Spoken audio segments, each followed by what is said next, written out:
channel. Today we will discuss about the representation of images formed by spherical mirrors using a ray diagram. ठीक है, रे diagram की help से हम किस तरह से इमेज फॉर्मेशन करेंगे उसका हम मेथड, मतलब आप सिंपल बोलो तो आप ये भी बोल सकते हो रूल्स ऑफ इमेज फॉर्मेशन, किस तरह से इमेज फॉर्मेशंस होती हैं उसके ये रूल्स हैं. ठीक है, ओनली 4 रूल्स आर देयर. ठीक है, 4 रिप्रेजेंटेशन है. एक चीज़ और, हमको ये पता है कि कोई भी चीज़ अगर हम किसी भी ऑब्जेक्ट्स को देख पा रहे हैं, हमारे अराउंड में जितने भी ऑब्जेक्ट्स हम देख पा रहे हैं, जस्ट ड्यू टू लाइट, हम लाइट की वजह से ही उन ऑब्जेक्ट्स को देख पाते हैं.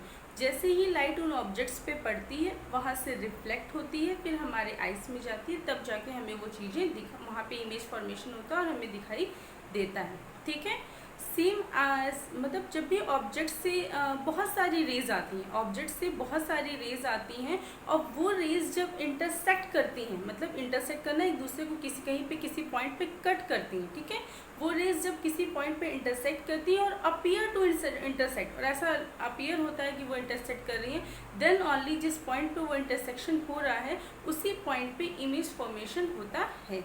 ठीक है, सो ऐसे बहुत सारी रेज हैं जो कि इंटरसेक्ट करती हैं. ठीक है, जिसकी वजह से इमेज फॉर्मेशन होता है. बट रे डायग्राम में क्लियरिटी के लिए, हमारे कन्वीनियंस के लिए हम सिर्फ 2 रेज लेंगे.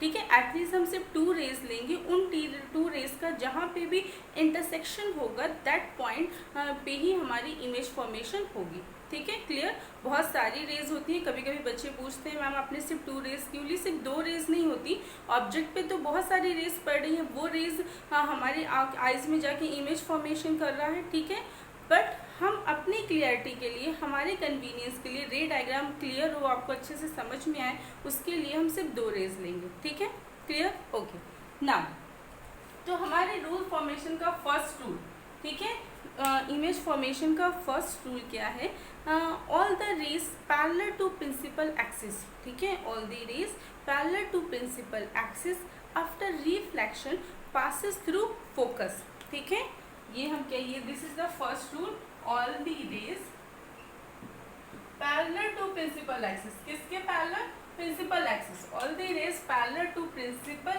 Axis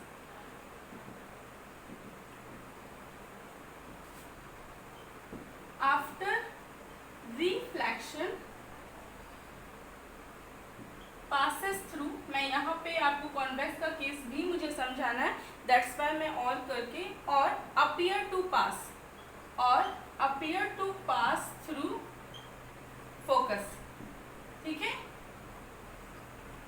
this is the first rule. मैंने पासेस थ्रू और अपीयर टू क्यों पास रखा लिखा है वो भी आपको समझ में आ जाएगा. ठीक है, this is the concave mirror. Which type of mirror? Concave mirror. Okay, so concave mirror में हम क्या करेंगे, ये हमारी principal axis and this is one is the pole.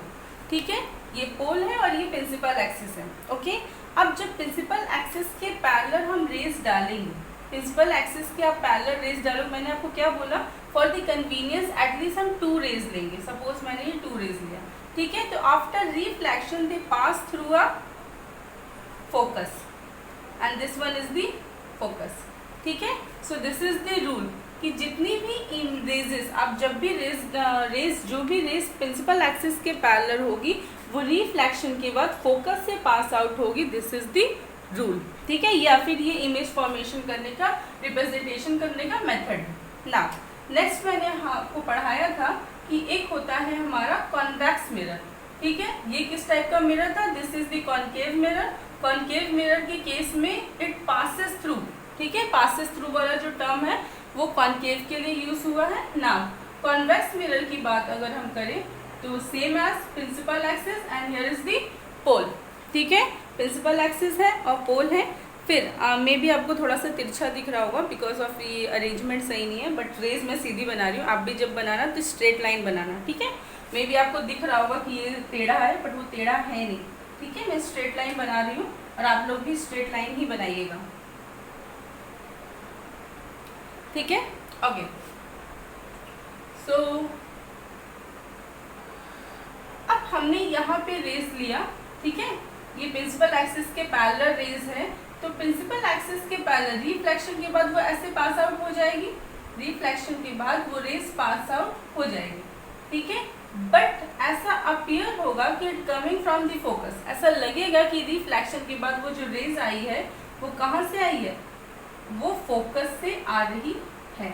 ठीक है, तो ये चीज याद रखिएगा कि अपीयर, मैंने बोला इट पासेस थ्रू और appear to pass through focus ना, तो यहाँ पे ऐसा अपीयर हो रहा है कि वो जो रेज है वो डाइवर्ज हो रही है कहाँ से, फोकस से। ये जो रेज है वो आपको ऐसा, यहाँ पे कोई पर्सन होगा उसके लिए लगेगा कि रेज कहाँ से आ रही है, फोकस से आ रही है। ठीक है, सो कॉन्वेक्स के केस में एग्जैक्टली रेज फोकस से पास आउट नहीं हो रही, ऐसा अपीयर हो रहा है, और कॉनकेव के केस में exactly rays will passes through the focus. Okay, I hope आपको ये पॉइंट समझ में आ गया होगा। ठीक है, now coming to our next point. ठीक है, ये फर्स्ट पॉइंट था, अब इसके बाद हम लोग नेक्स्ट पॉइंट पढ़ते हैं। नेक्स्ट पॉइंट में सपोज मैंने भी आपको फर्स्ट पॉइंट क्या बोला कि रेज प्रिंसिपल एक्सिस के पैरेलल है तो वो फोकस से पास आउट होगा। सेकेंड पॉइंट में हम ये लेंगे व्हेन द लाइट रेज कहाँ से आएगी, when the light raise passes through, when the light rays passes through focus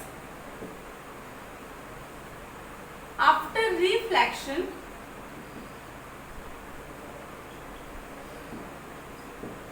it is parallel to principal axis.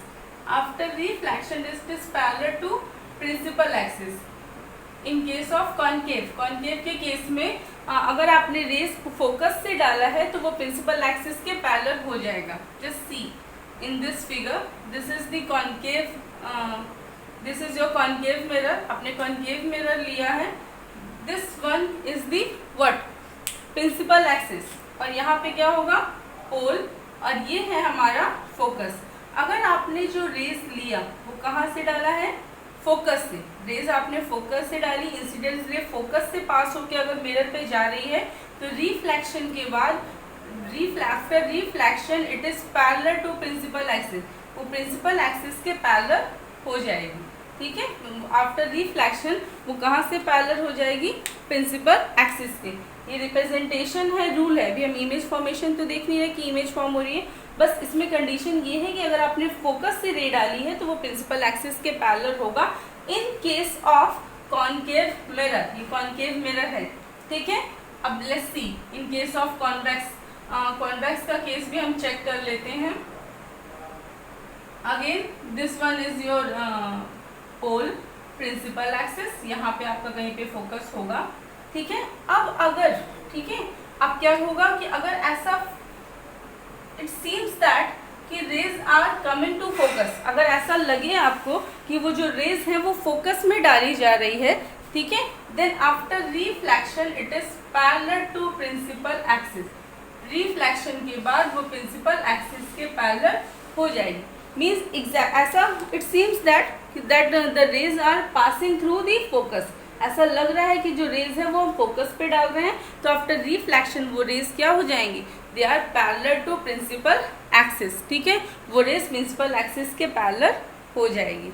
ठीक है, समझ में आया?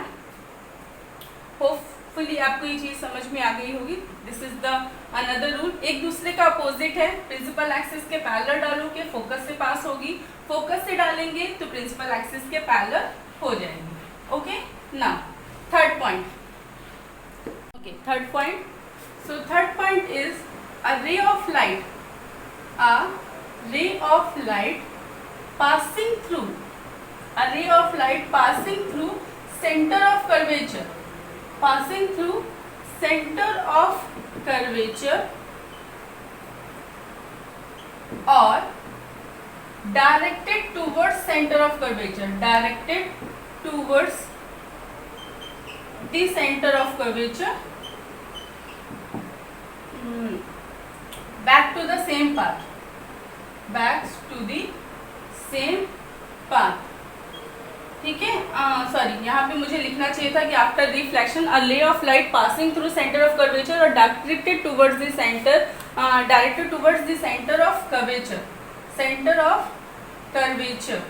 ठीक है, एक मिनट सही कर देते हैं, directed towards the centre of curvature, center of curvature after reflection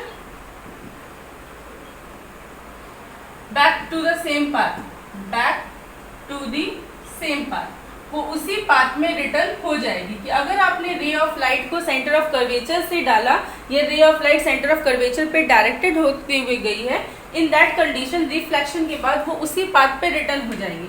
let's see, ये क्या है, कॉनकेव। कॉनकेव के केस में अगर, ठीक है, ये पोल होगा, ठीक है, यहाँ पे फोकस होता है and this is the centre of curvature, ठीक है, पोल है सेंटर ऑफ कर्वेचर। अगर आपने जो लाइट रे है वो कहाँ से पास हो रही है, अगर लाइट रे आपकी सेंटर ऑफ कर्वेचर से पास हो रही है तो after reflection it back to the same path, ठीक है, it back to the same path, वो उसी पाथ पे रिटर्न हो जाएगी, ठीक है। So this is the third rule. ये किसका रूल था, कॉनकेव का। ओके, नाउ कॉन्वेक्स में भी देख लें। सो कॉन्वेक्स के केस में आपका सेंटर ऑफ कर्वेचर कहाँ होता है, बिहाइंड द मिरर। ये होगा, ये सपोज करिए आपका सेंटर ऑफ कर्वेचर है and this is the focus, ठीक है, नहीं दिख रहा होगा, ओके, रफ कर देते हैं।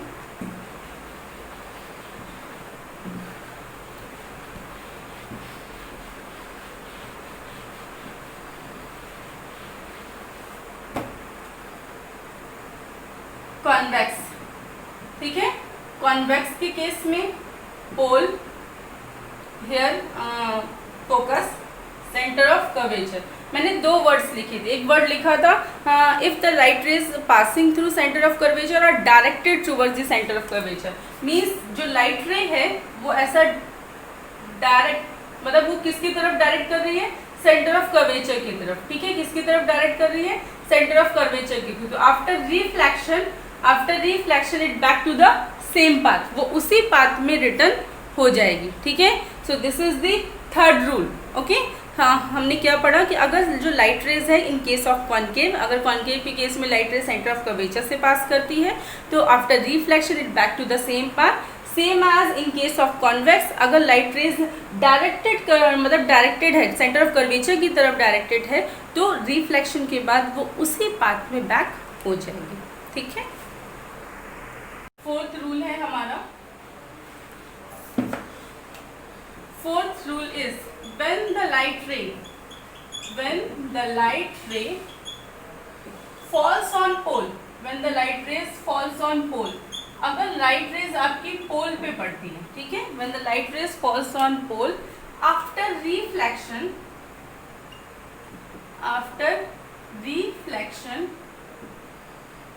it makes equal angle after reflection, रुक जाओ, अच्छे से लिख देते हैं। After reflection the reflected ray makes equal angle with the principal axis,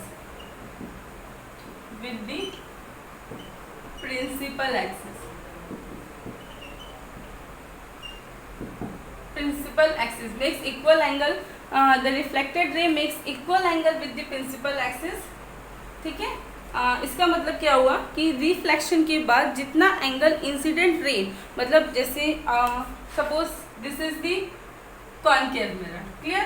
अब इस कॉनकेव मिरर पे यहाँ पे हमारा पोल है कि अगर आपने इंसिडेंट रे डाला पोल पे, ठीक है, तो जितना एंगल प्रिंसिपल एक्सिस से पोल का बन रहा है, सॉरी इंसिडेंट रे का बन रहा है, उतने ही एंगल रिफ्लेक्टेड रे भी बनाएगा, उतने ही एंगल रिफ्लेक्टेड रे का भी होगा। Means incident ray and reflected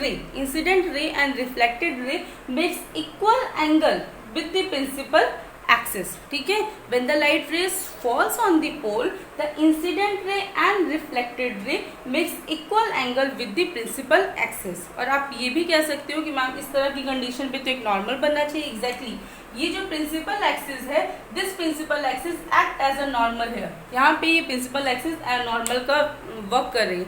जितना, अगर ये थीटा एंगल है तो ये भी थीटा होगा, ठीक है। जितना angle incident ray principal axis से बनाएगी, उतना ही एंगल रिफ्लेक्टेड रे भी बनाएगी, ठीक है। When the light ray falls on pole, ठीक है, आफ्टर रिफ्लेक्शन, आप मे भी थोड़ा सा ये स्टेटमेंट मैं सही कर देती हूँ। ठीक है।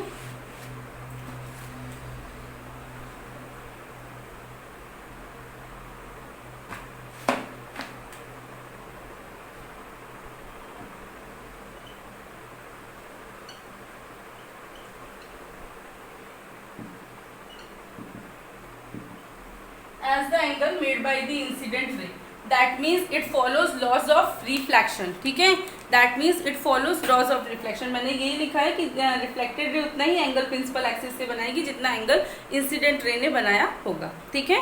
So that means they follow the law of reflection. हाँ, कोई कंफ्यूज मत हो जाना कि कॉन्केव मिरर कैसे, क्योंकि मैंने ये साइड कोट नहीं किया था, ठीक है। Clear?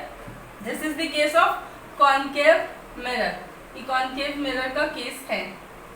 Okay, now let's see the case of convex. अब हम कॉन्वेक्स देखते हैं। आपको समझ में आया? कॉन्सेप्ट बस इतना है कि अगर इंसिडेंट रे पोल पे पड़ेगी तो पोल पे इंसिडेंट रे जब पड़ती है तो उस केस में जितना एंगल प्रिंसिपल एक्सिस से इंसिडेंट रे ने बनाया होगा उतना ही एंगल प्रिंसिपल एक्सिस से रिफ्लेक्टेड रे भी बनाएगी। Means angle of incidence is equal to angle of reflection, that is they follow law of reflection. Okay, second law of reflection I mean. Okay, now अभी हम लोगों ने सिर्फ convex का case देखा था। अब इसी पॉइंट पे हम लोग कॉन्वेक्स देखना है, सॉरी कॉन्वेक्स का केस भी देख लेते हैं। This is the case of convex, ठीक है। कॉन्वेक्स के केस में भी दिस वन इज द पोल, ये हमारा पोल है। तो इंसिडेंट रे आपकी जब पोल पे पड़ेगी, ठीक है, incident ray when falls on the pole it will reflect and the angle of incident is equal to angle of reflection, ठीक है। Angle of incidence is equal to angle of reflection. I hope students आपको ये जो representation है spherical mirror का, ठीक है, उसका रे डायग्राम समझ में आया होगा। आप इसको जनरल रूल कह सकते हैं। अभी जब हम लोग कॉन्वेक्स मिरर से किस तरह से इमेज फॉर्मेशन होता है या फिर कॉन्केव से किस तरह से इमेज फॉर्मेशन होगा, तो वहाँ पे हम यही रूल्स फॉलो करेंगे कि when all the incident rays are parallel to principal axis after reflection they passes through focus. When the incident ray falls on focus after reflection, it is parallel to the principal axis. Okay, and the third point is when the incident rays falls on center of curvature or appear to falls on the center of curvature, it goes back in the same path. Okay, and the third point, when the incident ray falls on the pole, the incident in the angle of incidence is equal to angle of reflection, ठीक है। Means the angle made by the incident ray is equal to the angle made by the reflected ray, ठीक है। These are the 4 points and very very important. जब हम लोग lens भी पढ़ेंगे वहाँ पे भी यही रूल्स फॉलो होता है, ठीक है। सो हाँ, थोड़े कुछ अलग होंगे तो वो मैं आपको बताऊंगी, but these are the basic, ठीक है। इसको समझना जरूरी है। If you have any doubt you can ask me in the comment section. Thank you students.